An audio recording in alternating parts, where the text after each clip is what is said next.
That's what he's like.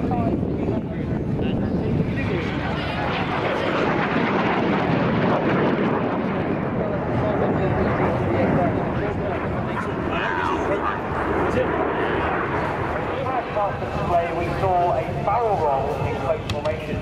Now get ready for a barrel roll with the Brits.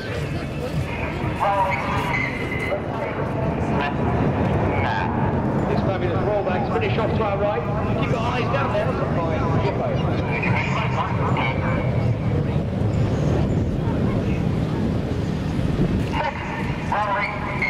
Now red 6 and 7 roll upside down in close formation.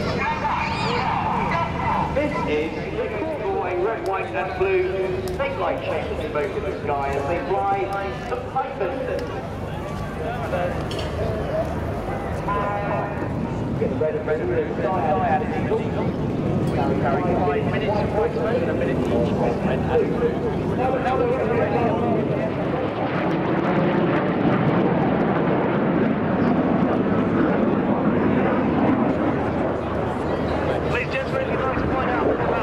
Then we do have a website, ram.mod.uk/red, so just Google red arrows.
like, there's like a road food, there's like walls and stuff, and then the egg, you know where that is? And you know, as well. You get the fish and chips and then you like walk some grass, like further into it. Right. Oh, okay.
Confirming this is now the last pass, so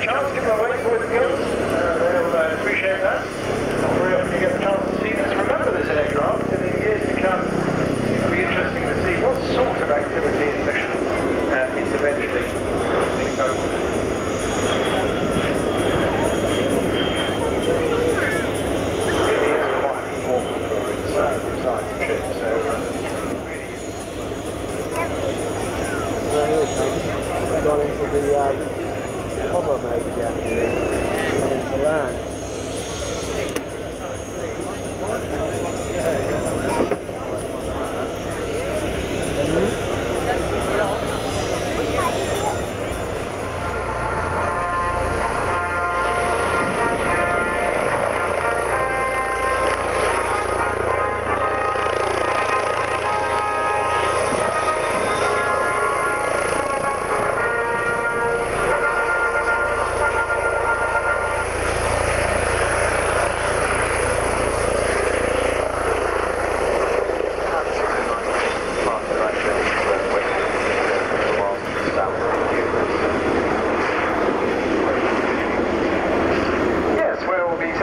In an altogether different celebration marking 100 years of Westland aircraft.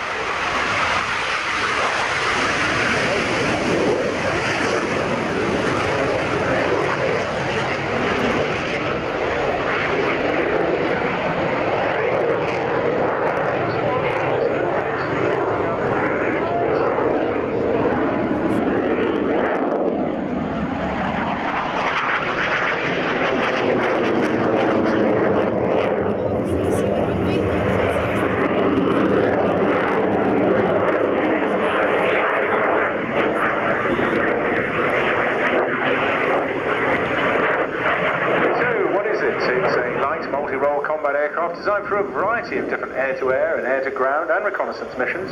It's equipped with a state-of-the-art multi-mode radar for all weather, day and night operations, and can carry a wide range of NATO standard sources equipment, including air-to-air and air-to-ground missiles and laser-guided bombs.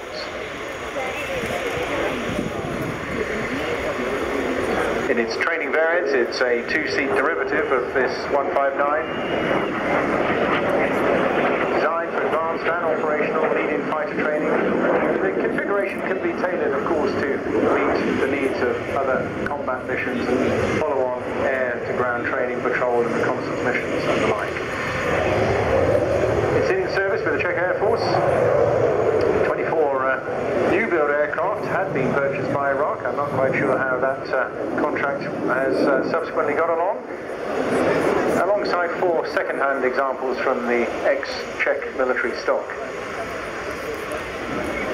It's an oddwood design from the Aero L59, of course Aero standing for the Aero Vodahody company, the Super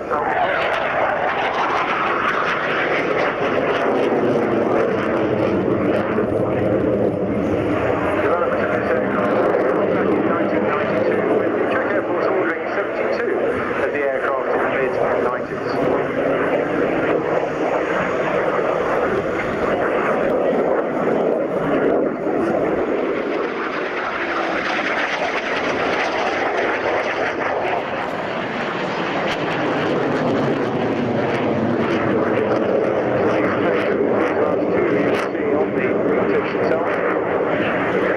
And another 4 can be hung under the wings itself.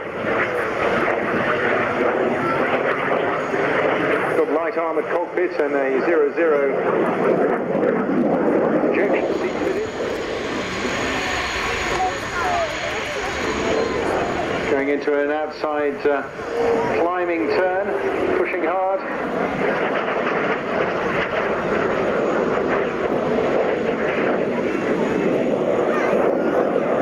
You can see there, good rate of roll and agility.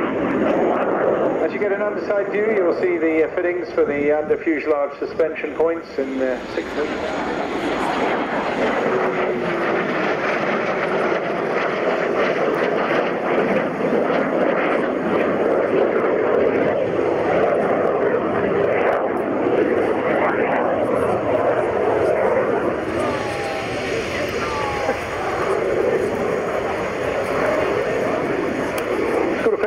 stuff on board as well. BAE Systems Sky Guardian radar warning receiver and the Vinton Vicon countermeasures equipment as well. So we're captured with a very nice slow roll.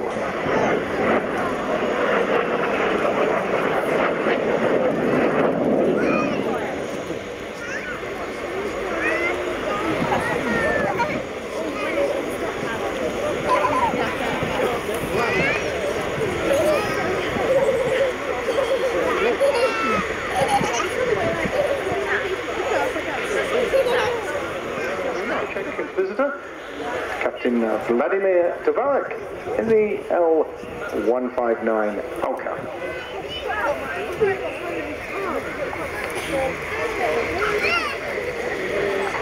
Well done, Vladimir. Super. Very nicely flown.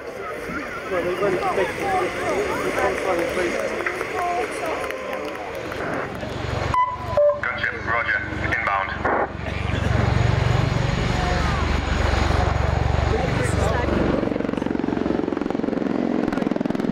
Contact. Hunter's been engaged by 2 rocket-propelled grenades. Gunship, roger. Searching for the firing point.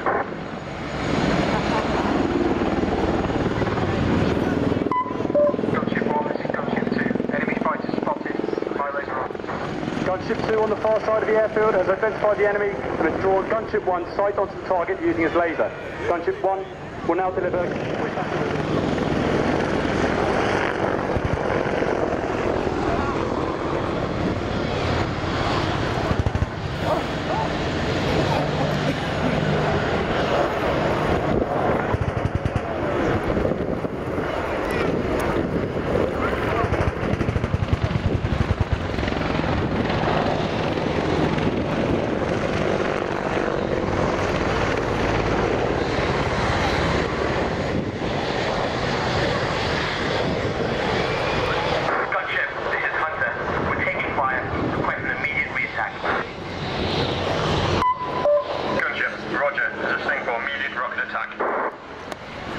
Gunship 1, closest to you on the left now, as he sets up for a diving fire attack with 70mm high explosive rockets.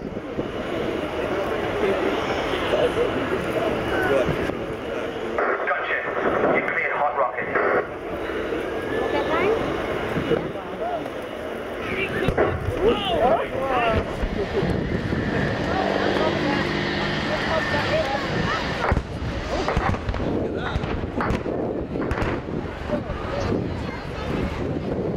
The Apache pair have conducted a combined rocket attack, and now Gunship 1, closest to you, will perform a bunt in the overhead to confirm the target's destruction. This manoeuvres 10 tons of helicopter all the way through its pitch limits from 90 degrees nose up to 90 degrees nose down.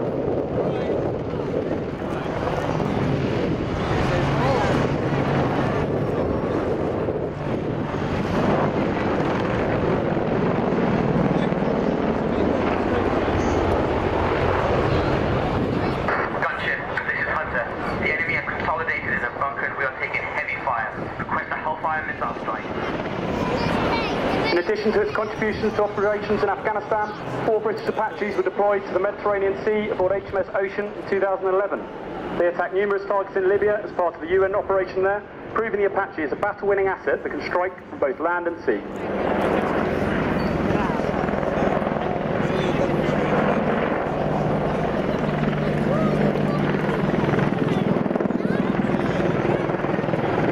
Now they're established in the high hover, the pair can confirm that the missiles were a direct hit.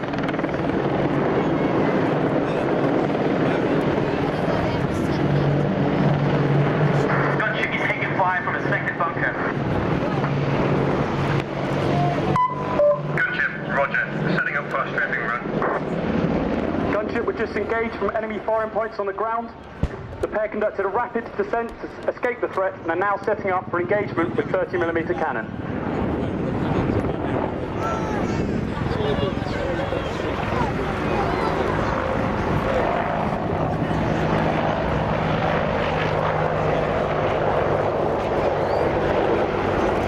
To return to target, the pair will fly a pedal turn.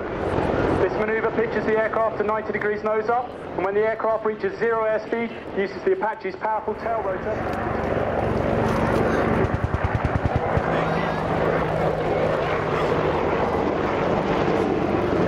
Gunship 1 from the right just destroyed the remaining enemy with a strafing run and now flies a 270-degree wing over to reposition. As they level out, Gunship 2 joins him from the left to fly in formation as a patrol. The British Apache is built in the UK by Augusta Westland. Operations in Afghanistan and Libya have proven that the aircraft is a battle-winning asset that can strike from both land and sea. It provides the UK with an expeditionary strike capability ready to deploy at short notice to defend Britain's interests. Captain Jim Traherne flying Gunship 1 in the lead, and myself joined the Army Air Corps direct from Sandhurst and started flying training as second lieutenants. The Army Air Corps offers a wide range of opportunities to defeat the enemy. During the next phase of the display, I'll talk a bit more about the Apache's weaponry and capabilities as they fly low and close up in front of you.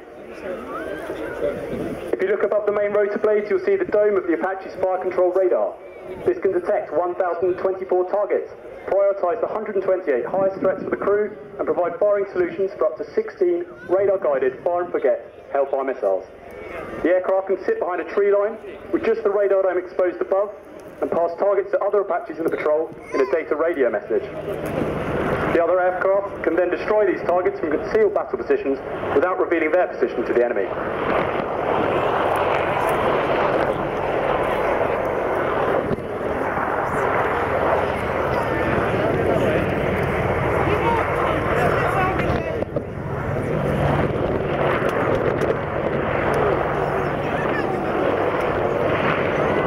Gunship 2 will now pull up and turn away from the formation and fly across in front of you to position to our left for the next phase.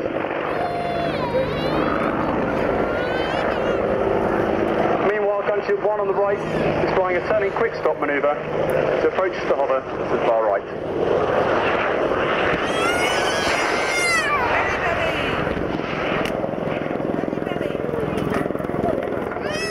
Laser or radar.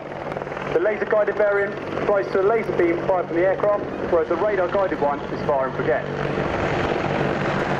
Located under the nose of the aircraft, you'll see the 30mm cannon. This fires 10 rounds a second out to distances over 4 kilometres. The pilot wears a monocle over their right eye, which they can use to aim and fire the gun. On the very front, you can see the Apache sighting unit. This allows the co-pilot gunner to find targets by day and night using up to 127 times magnification. Above the sight is the pilot's night vision system that displays a thermal image to the pilot's monocle, allowing flight in absolute darkness. Also housed within the sighting unit is the Apache's laser. This is used to designate targets for the laser-guided information. You can follow us on Twitter @Apache Display and on Facebook on the Attack Helicopter Display Team page.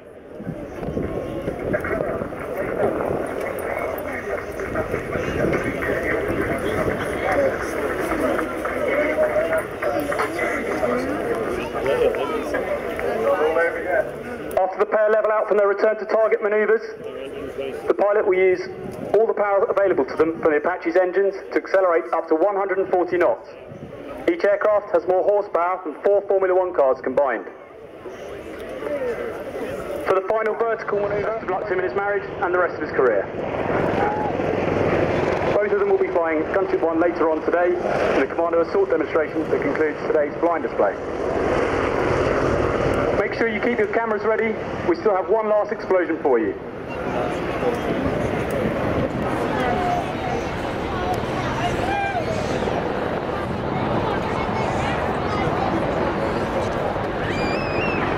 Ladies and gentlemen, as they approach back to the hover, you have Captain Jim Traherne and Sergeant Luck in Gunship 1 to your right, and Warrant Officers Boats and Nash in Gunship 2 to your left. Please put your hands together for the 2015 Attack Helicopter Display Team.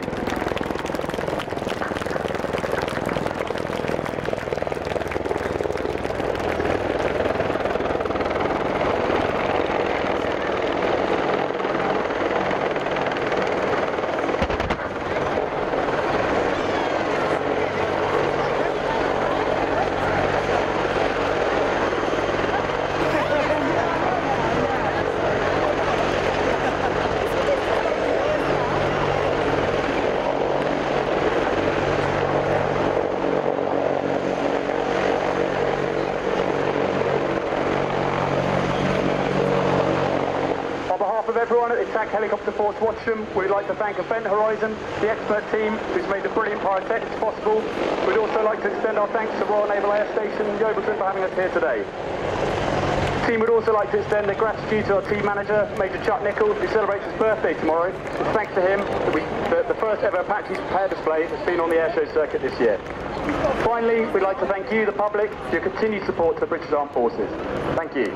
Well done, Captain Johnny Long. That was outstanding, wasn't it? Absolutely superb. And yeah, do go and chat to the chaps out in the... Right now, they're rolling, so over to Danny. Good afternoon. Good afternoon, everybody. In this moment, the Patrulla Águila is taking off on a formation 4+3, and in a few moments we're going to start with the show.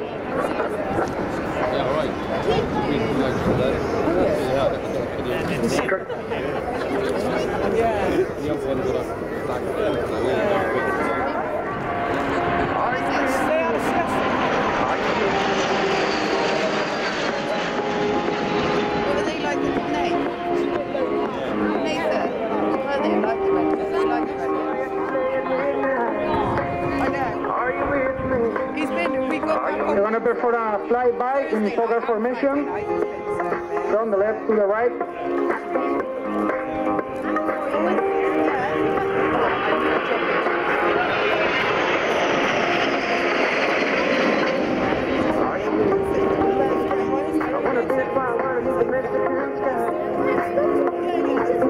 Changing the formation again to arrow formation, flyby.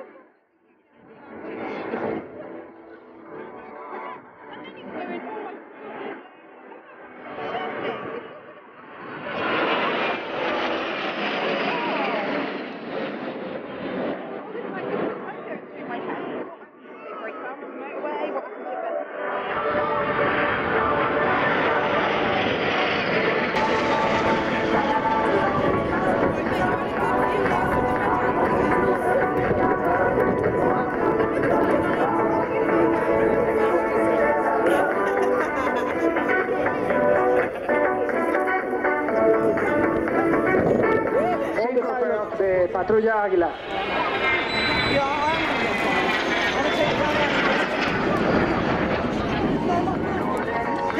Now the cross or the diamond on the left, on the right, double cross.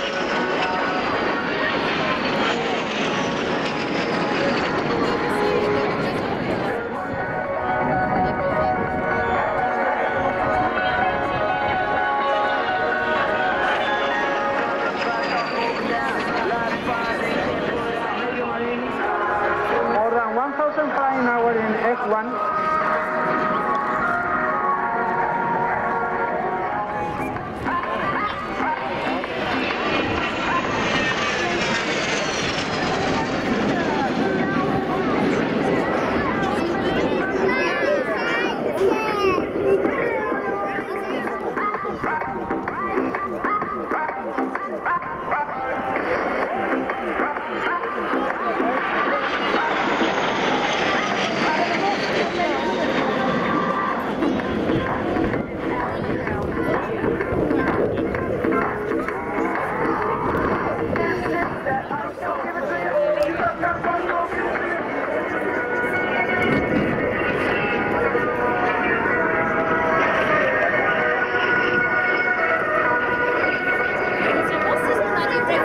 The execution of this maneuver is complicated because of the gear down and the low speed.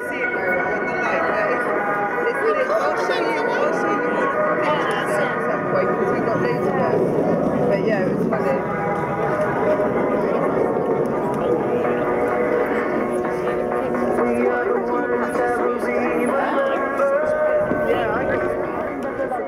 Again and again.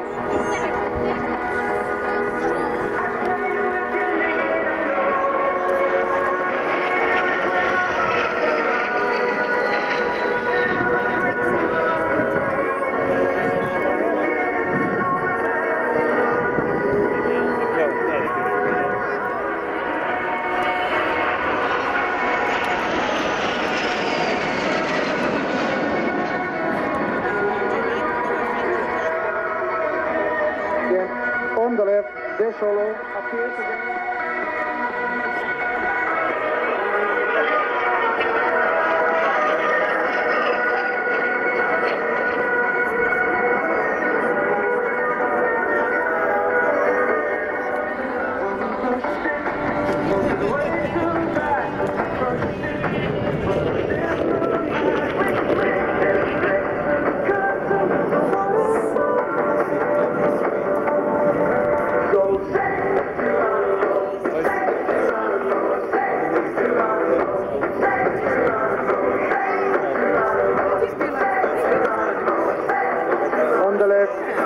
Simon. Last, Depper in Champagne formation for another flyby.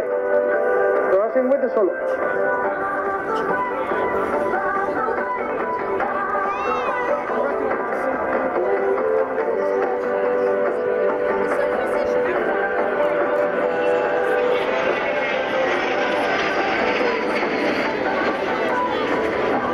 On the right of the leader, Major Bello. On the left, Major.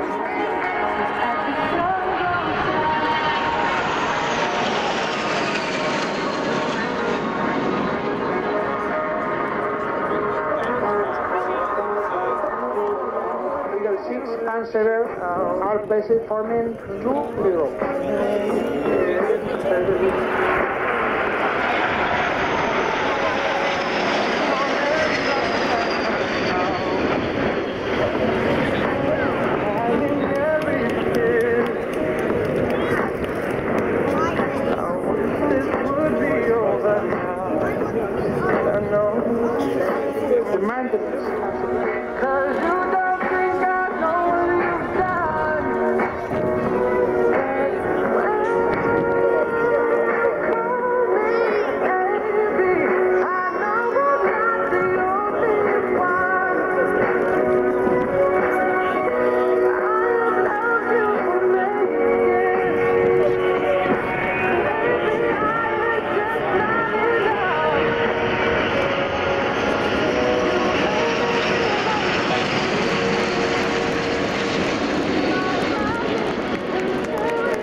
Coasters, wing over, seesaws, and the 270 degree nose down quick stops as well. All imported, all the favourite manoeuvres that you've enjoyed over the years from the Royal Air Force Chinook Display 2015.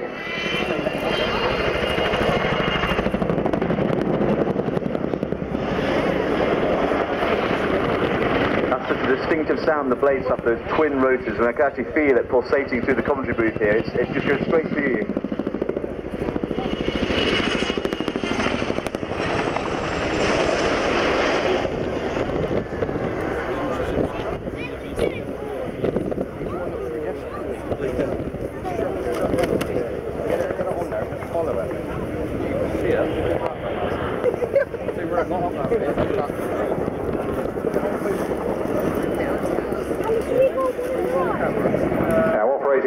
Fleet of Chinook sport helicopters after the US Army, with approximately 40 of these aircraft, split of course between operations and work in the UK. The Chinook wing forms the heavy lift element of the Joint Helicopter Command and is based at Royal Air Force Odium in Hampshire.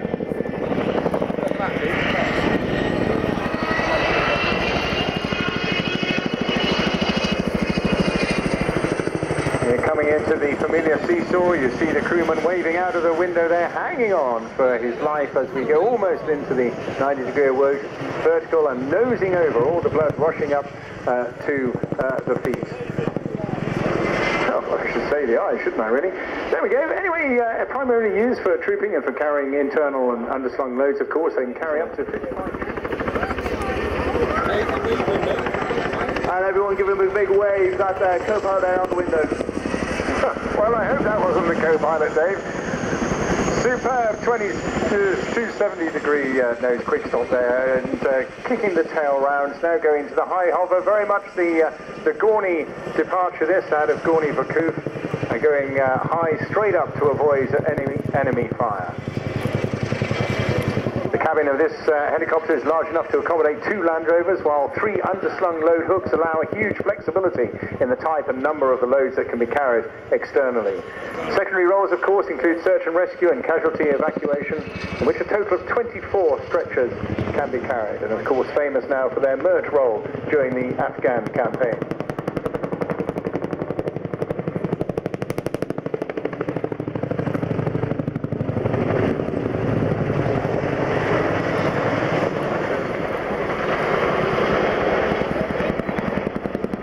The captain of the aircraft responsible for the safe operation of the aircraft and the mission itself, while the co-pilot operates the mission management systems, navigation, communications and the self-defense suite. Really swinging it round hard now, making real use of the power and indeed giving you a great taste of the blade slap.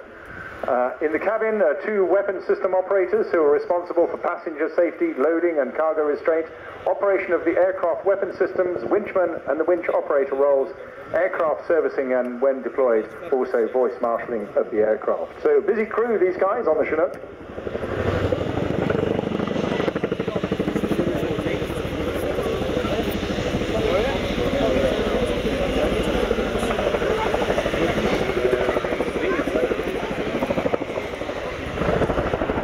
Great manoeuvre there, the quick stop manoeuvre, the ramp coming down you see now, and you'll see the crewmen approach the rear of the aircraft with, I suspect, their well-known and very popular big red hands. So boys and girls, mums and dads, whatever you've got, hats, coats, umbrellas, ice creams, do give them a big wave. These guys taking time out from what is a very busy Chinook force.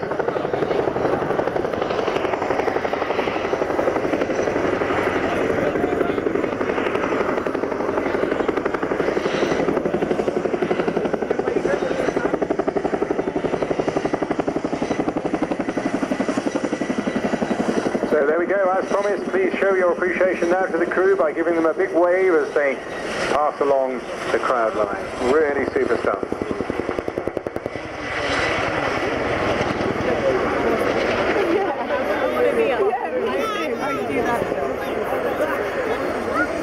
Hard to imagine that is a 15-ton helicopter there in front of you, and you can see the agility and maneuverability it has for getting in and out of difficult battlefield situations. One of those, of course, ideally suited to that medical evacuation MERT role.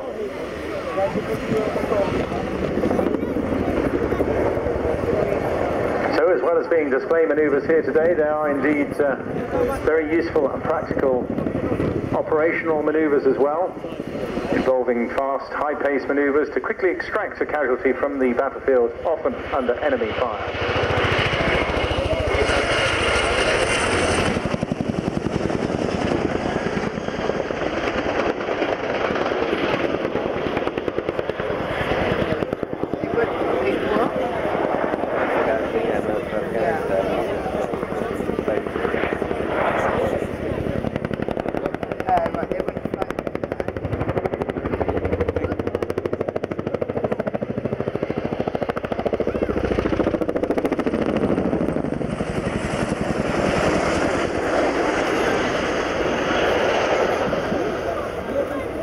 Well, we were just commenting here in the box, this has a pace all of its own this year, and this is... It's a very, very energetic display, and also it almost defies belief how agile this aircraft is, how fast it can turn, how fast it can go up and down.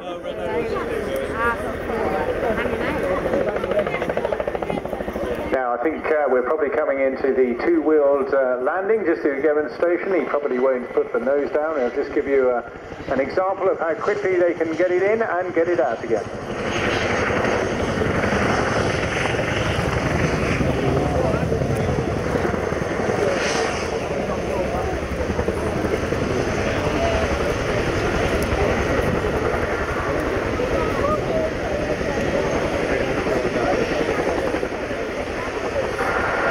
Looking as ominous as the praying mantis that it reminds you of at this very key moment, and under brilliant control there captain will now just give you a little demonstration of reverse engineering before taking to the skies again.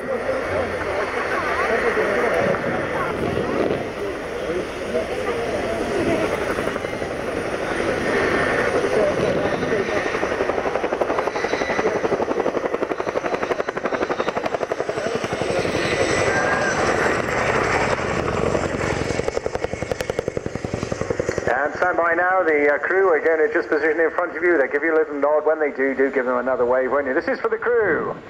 Well done, guys. That really is an agile performance. That's hugely impressive maneuverability in that display here today.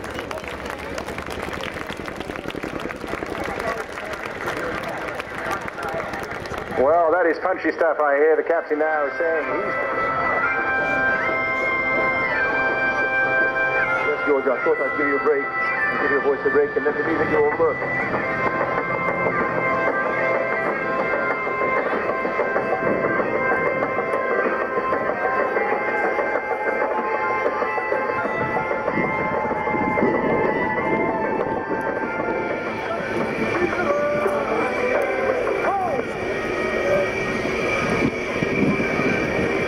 And there they go, they're going to hang on now, running out of airspeed, and they'll put in a quick boot of rudder to the left. There we go. And over they go.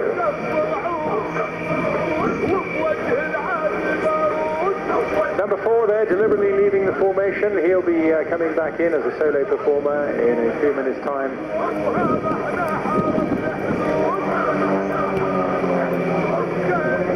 Numbers 1 and 2 and 3 performing the twister maneuver that you've seen earlier during the day.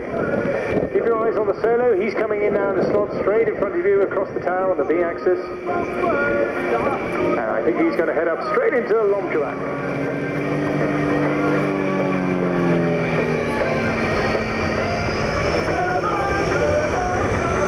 We have the solo pilot, No Fan, coming in. He'll give us about 2 minutes now of solo aerobatics. Almost running out of airspeed, and he's going to let it drop back through the smoke stream and tumble head over tail. Recovering it now, getting up the airspeed again, and just looking at a whole canopy full of ground.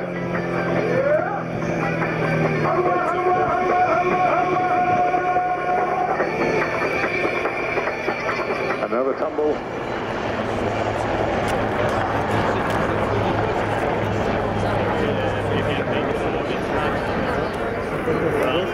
It's okay, but you know where it is. Business park, it's an old mill, that's where it's listed. You have to know where to find it. Because if I went with somebody else, I have no idea. There's some there. There's a place that has like DC9. To interdict this abduction, prevent it, and dissuade further activity. So imagine the crowd line is the beach.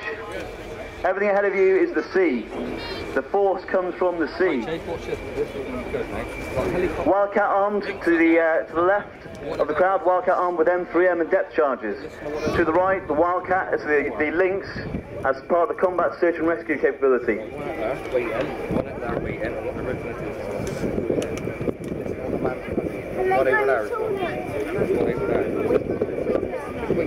And the operation has begun. Looking forward on the B axis, you'll see a Wildcat to the left and a Lynx to the right, running in.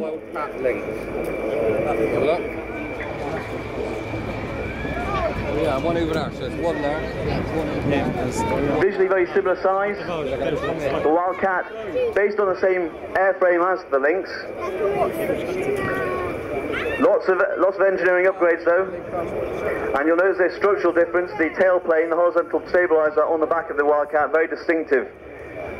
Holding out some of those aerials for the additional avionics on board.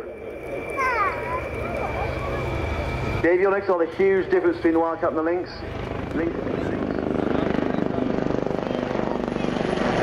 Looking left and right, our playmates coming to join.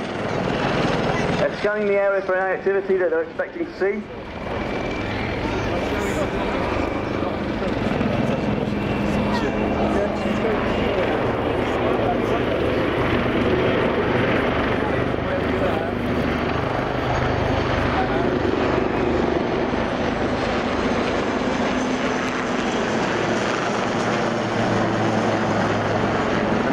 towards the shore is a suspicious looking skiff. Our team arriving just in time.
He was taking more arms fire from the skiff. The Wildcat have punched out left and low. The Lynx have gone high and out. If they speed the height, the Wildcat arms are going to hang off to the left, while the Lynx turn around and come and investigate this skiff. They want to get a positive ID on our diplomat that's been snatched. Missile away!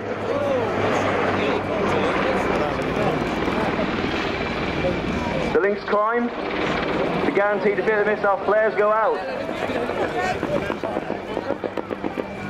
Missile defeated.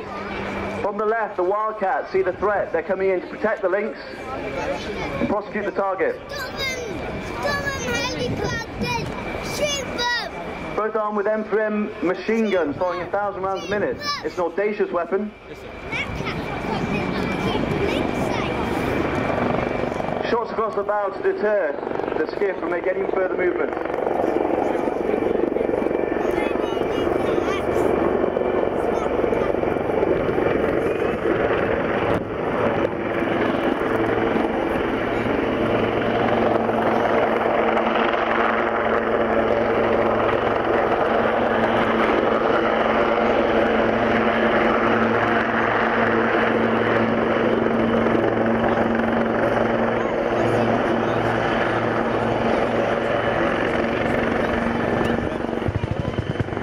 Rounds down. Our hostage takes the opportunity in the confusion to make his escape. The skiff tries to run, but the Wildcats are on top of it. He's not going anywhere. They get in front of it. They're going to try and turn it around.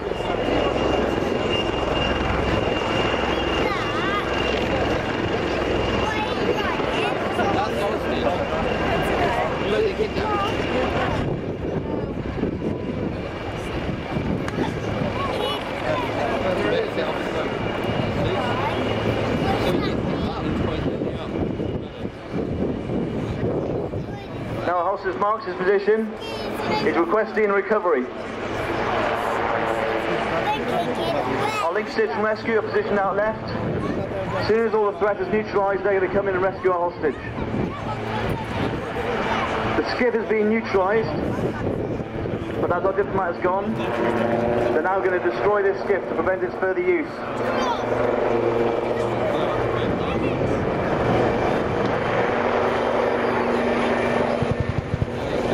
M3M fire down, and the depth charge dropped.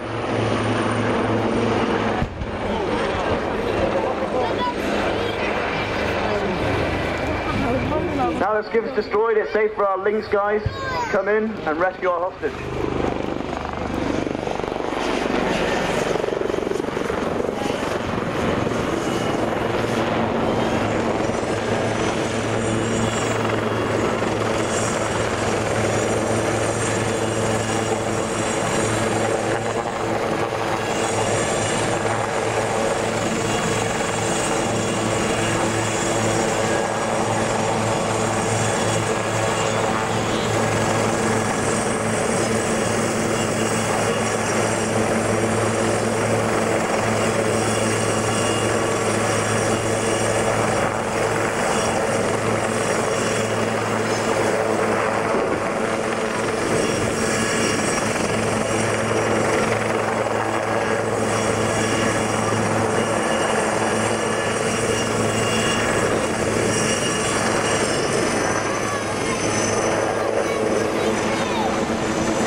climb up high, the Wildcat come in from the left to lead the team home.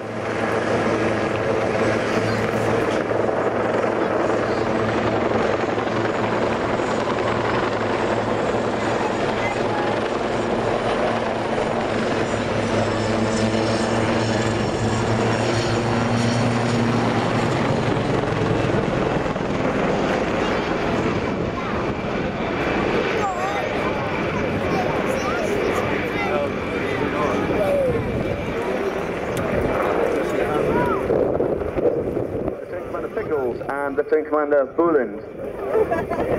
Now in a 4-ship echelon left for the final break of the Lynx Wildcat Maritime Force capability demonstration.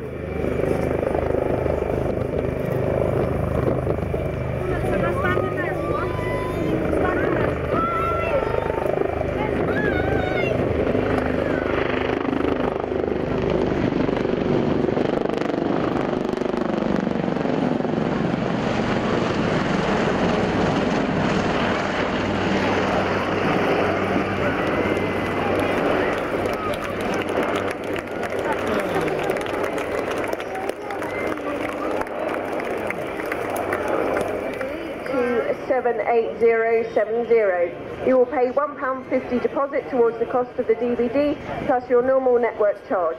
Plains TV will get back to you to complete the order. That number again, text DVD to 78070. Oh, well, thanks for them. And I've just heard that he's not going to talk to us today. So rolling, first of all, the Super E's.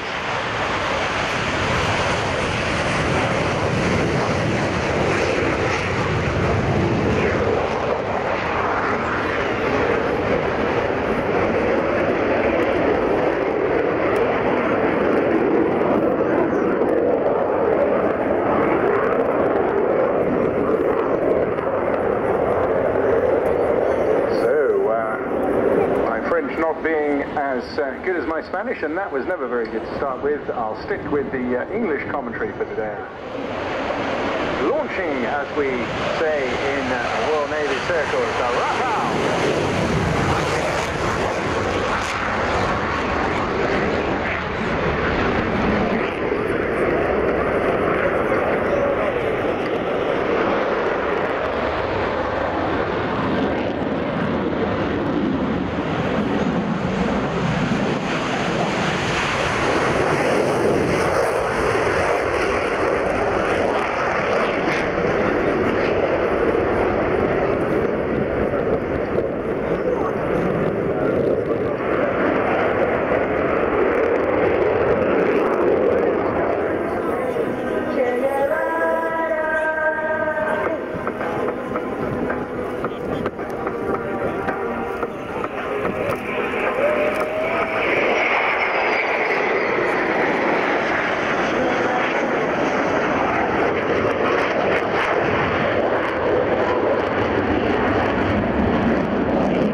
Pointed just to right of centre now. So Super E's make the next pass.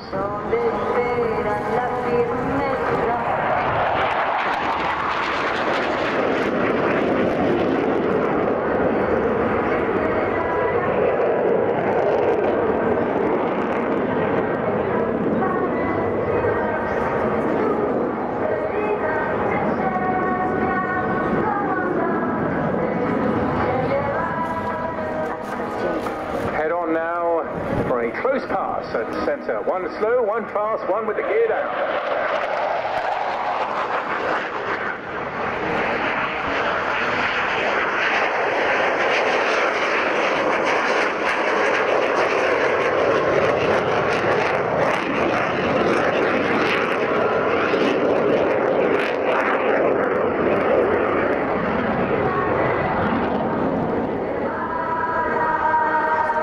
In many conflicts over the last 20 years or so in Kosovo, Afghan, and the intervention in Libya. It was also operated by Iraq and Argentina.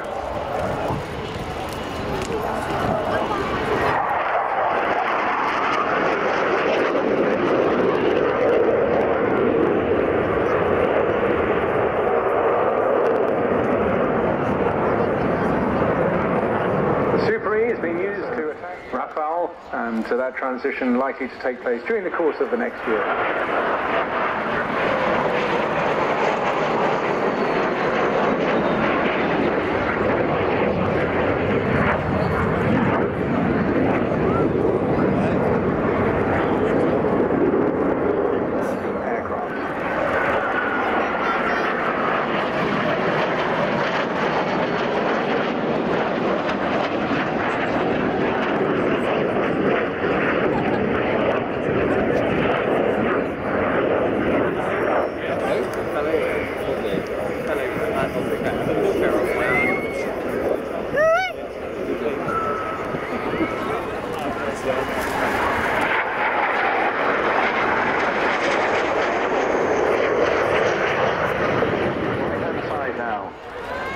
The pair of Rafales with the hooks down.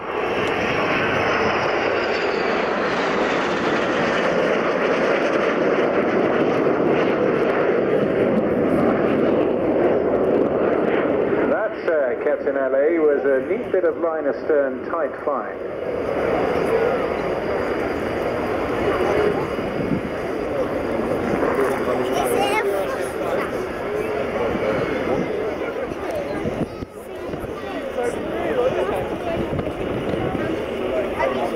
One of the differences, and I should imagine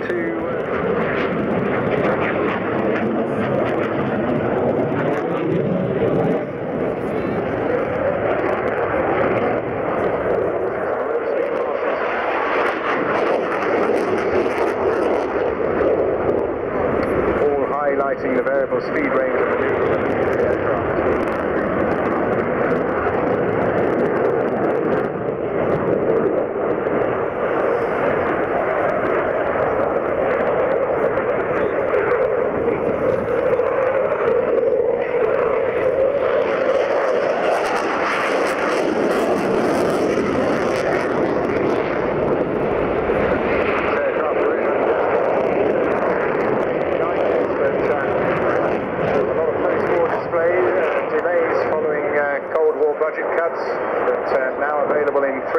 The Rafale C, the single-seat land-based version, the B, the twin-seat, and the airman.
Getting the latest in avionics and weapons systems. The pilot's also being looked after with the latest technology in the cockpit, and of course in G protection as well. That's enabling them to produce these high G turns.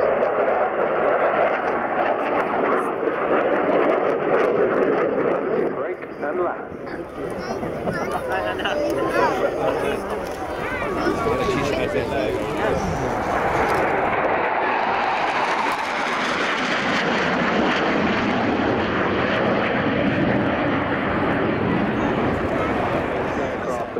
and then get straight into the Typhoon display.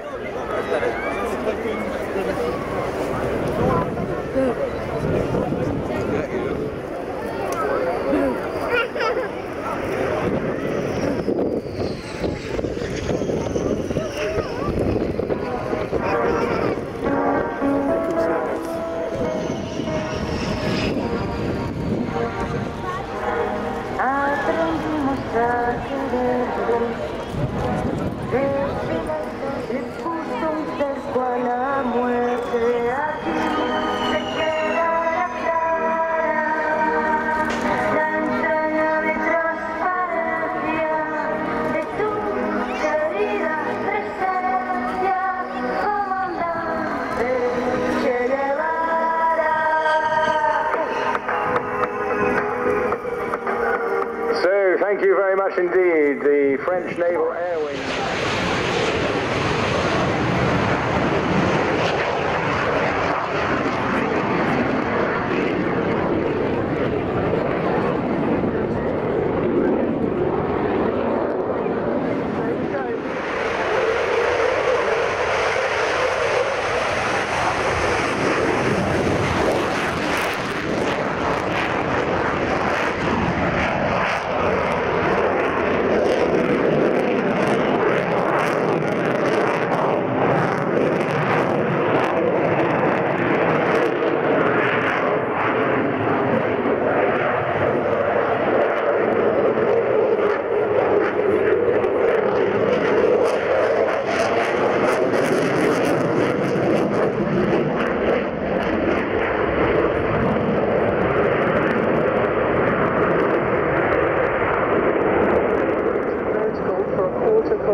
And requires excellent hand-eye and foot coordination to hold the jet on a knife edge. Finally, he'll roll the jet the other way before pitching up into the first half of the movement.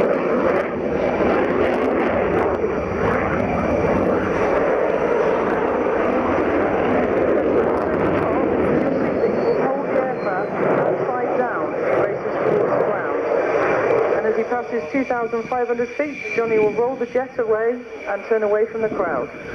Already back up at over 350 miles. Look at those afterburners.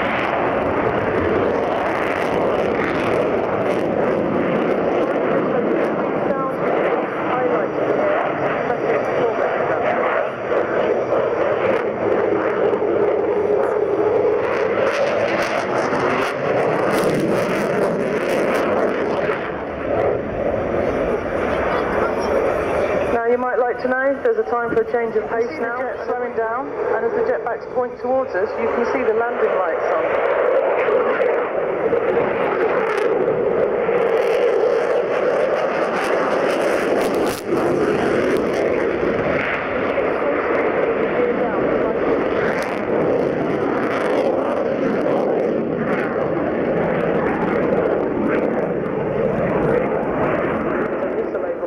Miles per hour towards us.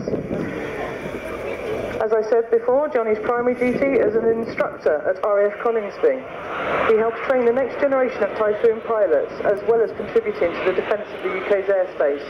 24 hours a day, 365 days a year, we have jets armed and ready to scramble at a moment's notice. This is the life of the Master of 75 years ago.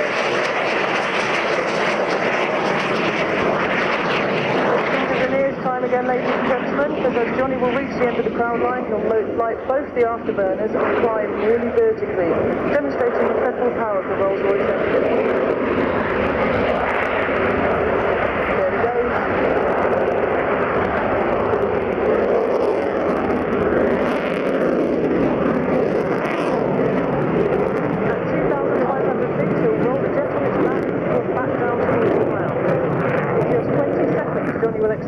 from 150 mile an hour to 600 mile an hour, reaching up the ground line at just 100 feet.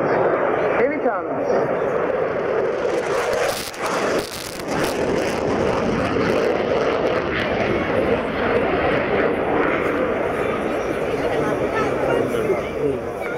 He's now pulling 9G around this corner. To give you an example, when he pulls 9G, the pilot weighs the same as a Formula One car and will be working hard to fight the incredible effects of this, using breathing techniques and his G-suit. He's now doing an outside turn, so when it changes to another, it's forced up into his head. Johnny describes that as the most unpleasant part of it.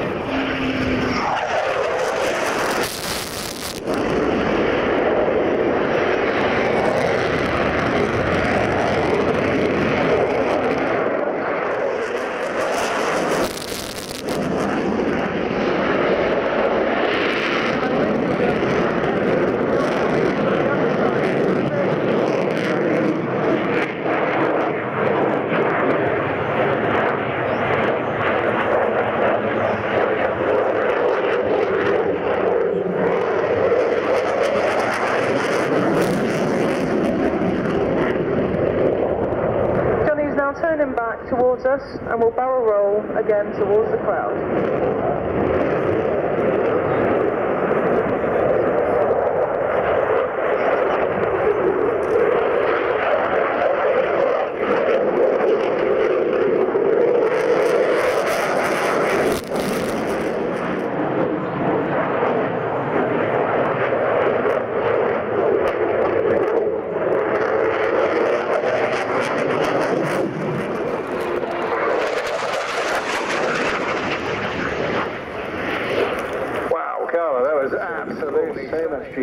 And operate manoeuvre within such a small box in the airspace compared to the old-timers. So you see a lot of action going on around in front of us now, soldiers manoeuvring, radios being set up, and that is all for the Junglee finale coming up very shortly. But here's Johnny Down now coming back in. Give him a wave. He'll be looking half outside the right-hand side of the cockpit there just to see boys and girls who are giving him a wave. They're working really hard. Second display of the day. Well done, Johnny. And isn't it great to see that in? That's a halt from F-36, trying to get these unsavory individuals who are trying to capture the UN aid workers and take them hostage. I don't think it's had the desired effect. It looks like we've got a developing situation here, ladies and gentlemen. It's time to get boots on the ground. It's time for some helicopter heroes of Commander Helicopter Force. Launched from the amphibious ship HMS Bulwark, a Sea King 4 has been sent in as an immediate response package. Looking over to your left, you'll see it carrying members of the Mobile Air Operations Team. A small number covertly dropped into the landing site for further exploitation.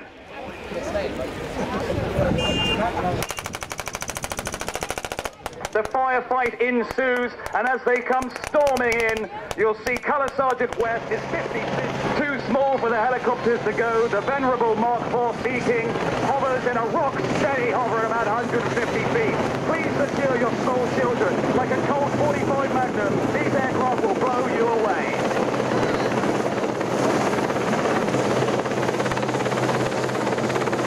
These techniques used during the Malayan conflict of 1952 to 1956 in the jungles of Southeast Asia, where the Commando Helicopter Force received the nickname Junglee.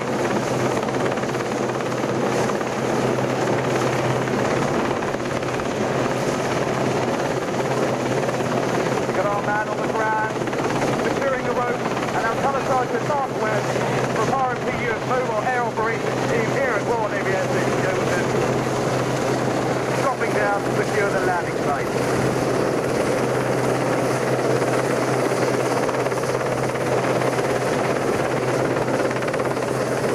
As soon as he's secure on the ground, the Sea King will transition away and wait for further instructions via radio.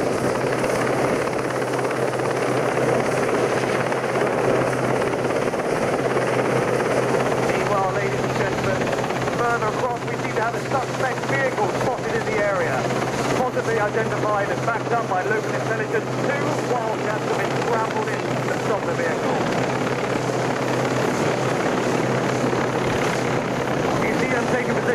threatening with their 50 caliber M3M machine gun, used regularly in counter-piracy operations and capable of destroying a car with a single burst.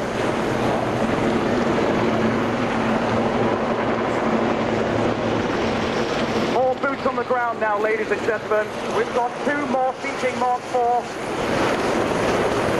storming in to save the day, backed up by another couple of Wildcats.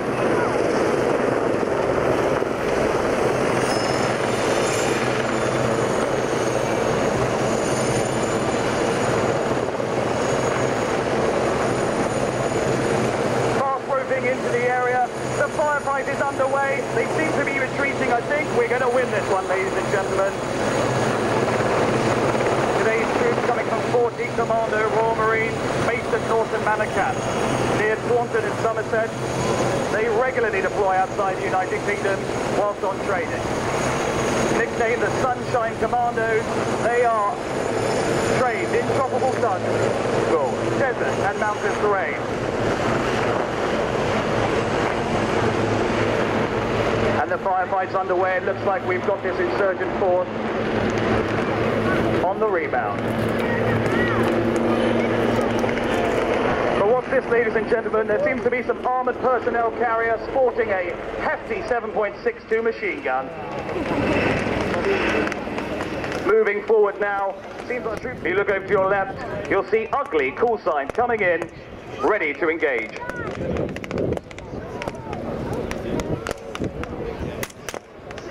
Their signature profile, the AH-64 Delta, with the longbow fire control radar.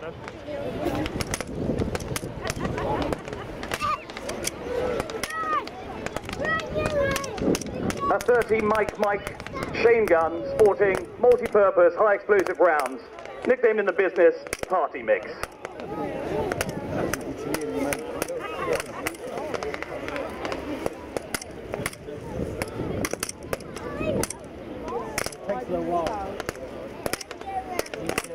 If you look to your left now, ladies and gentlemen, you'll see the Ugly call sign moving in, ready to engage the enemy with close air support.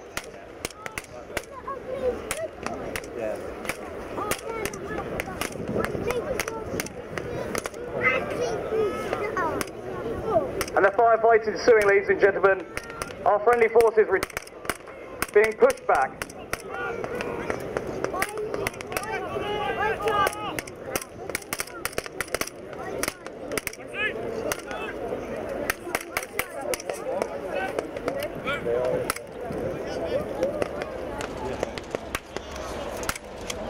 Tipping in now, ladies and gentlemen, Ugly call sign.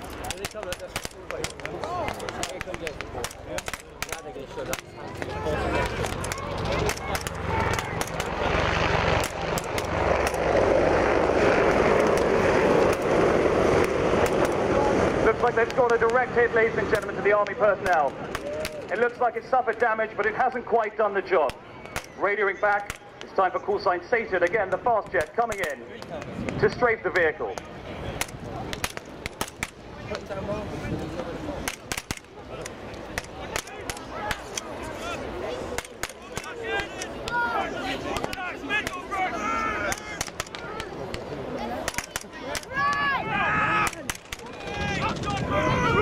Looks like we're taking casualties. They're desperate for some kind of close air support. And if you look to your right, it looks like we've got the horse of 736 footed tipping it.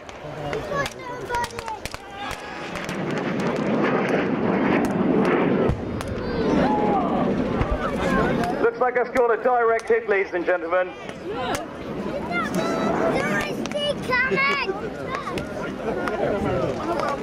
With a tactical advantage, it's time to bolster our troops on the ground. And if you look to your left, you'll see tipping in the new stars of the show from Commander Helicopter Force, the Mark III Merlin helicopter. You see? The armoured personnel carrier limping back to its fort. Oh, look, they're coming. You see them? As of Thursday now, all the Merlin Mark IIIs now under Royal Navy. Today, this call sign Commando is led by Lieutenant Colonel Del Stafford and his team, Lieutenant Commander Spike, Lieutenant Commander McGrill, and Lieutenant Commander Smoldy. As the Bobcat to take up their position, secure the area from height. The Merlin coming to a hover to support the guys from the ground with troops.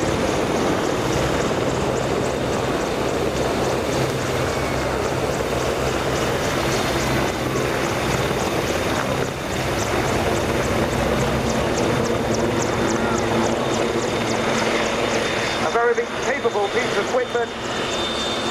The Merlin Mark III comes in to replace the Sea King Mark IV for the Commander Helicopter Force.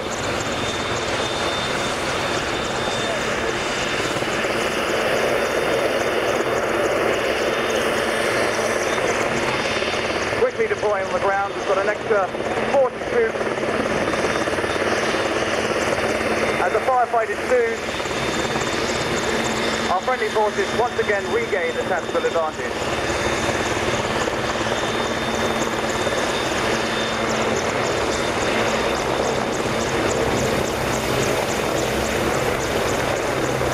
Coming back up into the hover, they could transition away and leave the troops to get on with the business.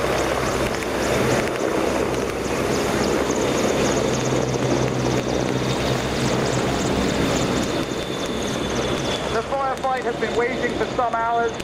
The troops are in need of some resupply, and if you look to your left-hand side, ladies and gentlemen, coming in with an underslung load of weapons, water and ammunition, Sea King Mark IV.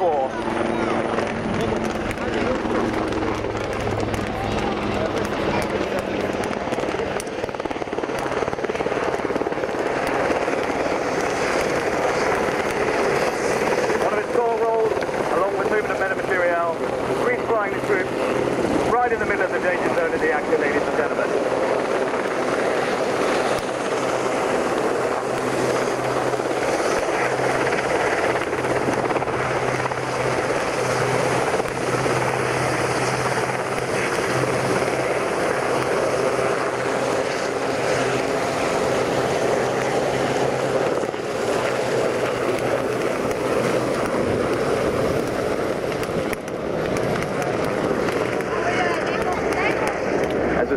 Transition away and the firefight ensues.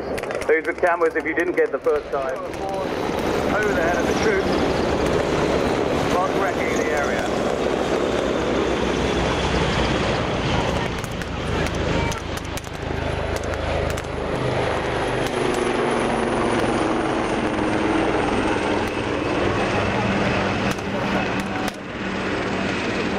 As they exit the area, the firefight looks like it's almost won.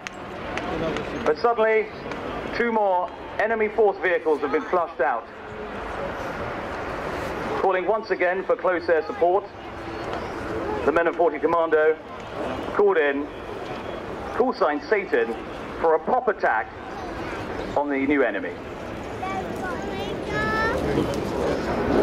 Stand by.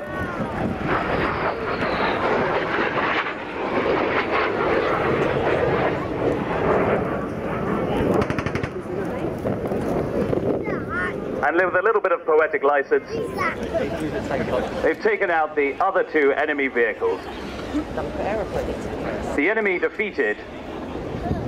The troops on the ground now call in for an extraction. And if you look towards the tower, you'll see two Mark IV Sea Kings. Please, ladies and gentlemen, get your cameras ready. Coming in to extract the hostages and the troops on the ground.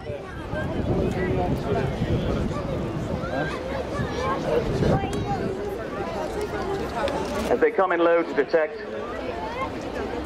to avoid any radar threat, and suddenly over the radio they picked up a surface-to-air missile has been launched, ladies and gentlemen.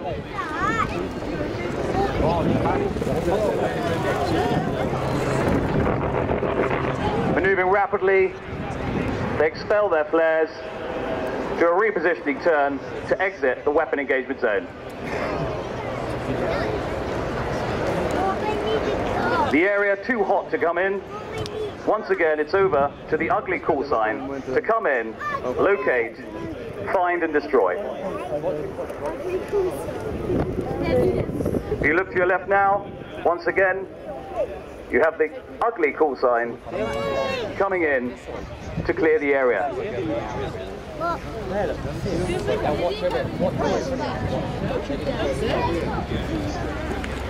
Cleared in, weapons hot and danger close, ladies and gentlemen. We're going to take out the surface-to-air threat. Get your cameras ready.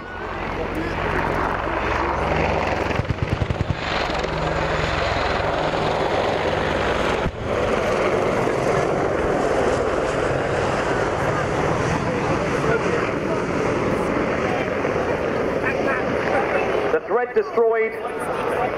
It's now a tasty flare. They come into the area quickly and smoothly to extract the hostages. Keep moving now over.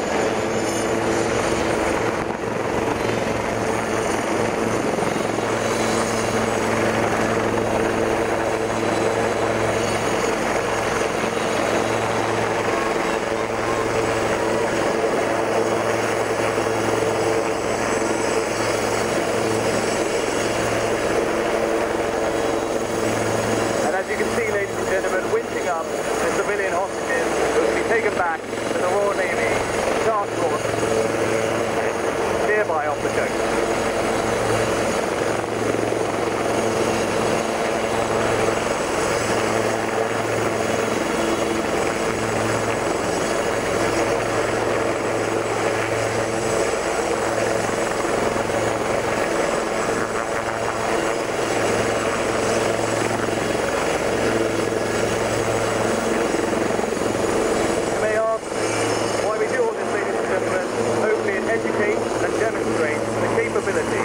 Of the Commando Helicopter Force, BHF, Joint Helicopter Command, JHC.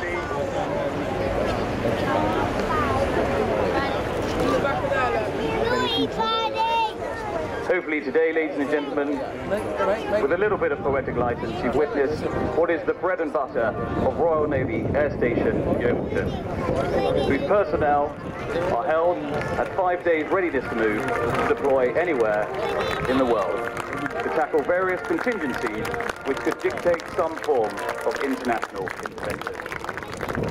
It could be military in form during civil war or unrest, such as Ukraine or Syria, or delivering humanitarian aid, such as earthquake relief in Nepal, or the recent Ebola epidemic in Sierra Leone.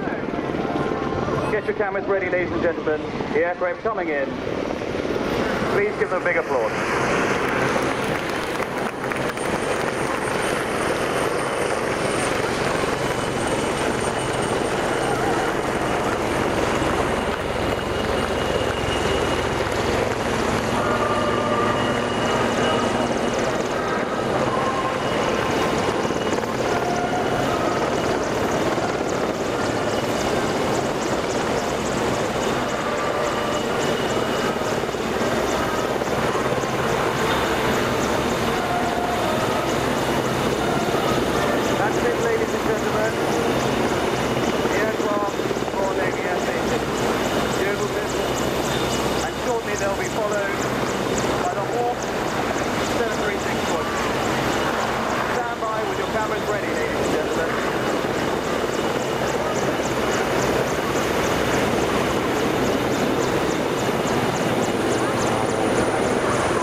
coming over to do a low pass.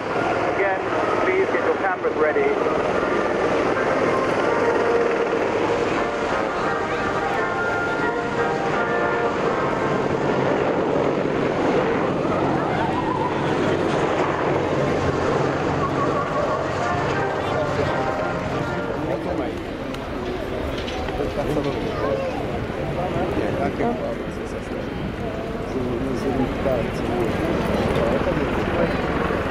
Ah, celle-ci.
Ladies, thank you very much. It's quite outstanding. Well, if you liked it, do blog or respond to the emails. I know the organisation will be sending you some customer surveys, so do let us know what you thought of today, how we can make it even better than it was today. An absolutely wonderful finale and a great day out with a seamless thread of marinisation running through aviation throughout the day. And on a last note, ladies and gentlemen, if you enjoyed today, don't forget to order your copy of the DVD so that you can rewatch all the fabulous action from Yevilton 2015. Absolutely, and really super days photography, I would imagine, by everybody that's interested here today. Please make sure you have all your belongings with you, including your children. We are on a heightened security state, and therefore anything left around will cause some concern.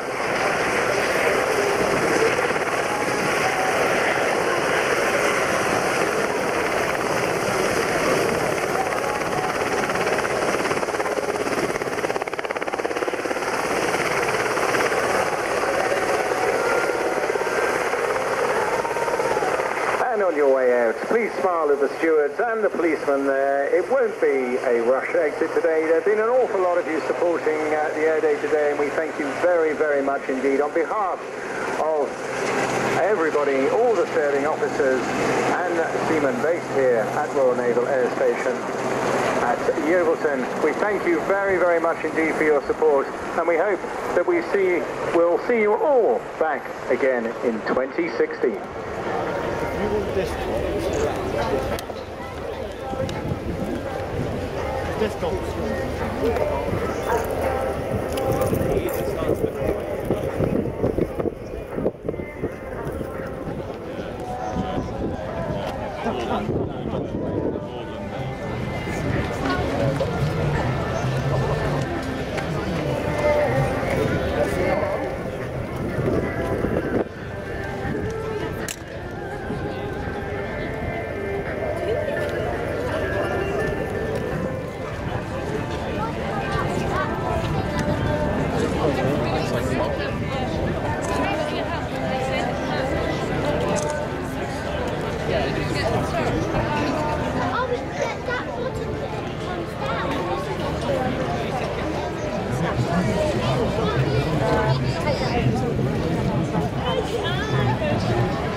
I can't imagine all of that.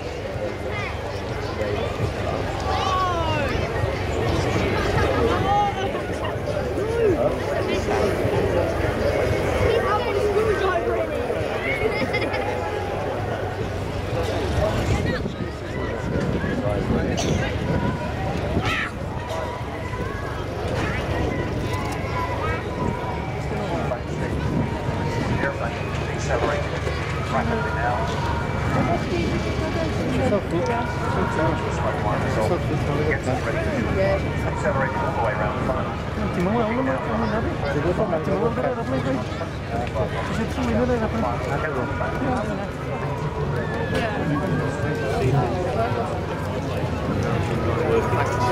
Come and see us in the home. Yeah, better.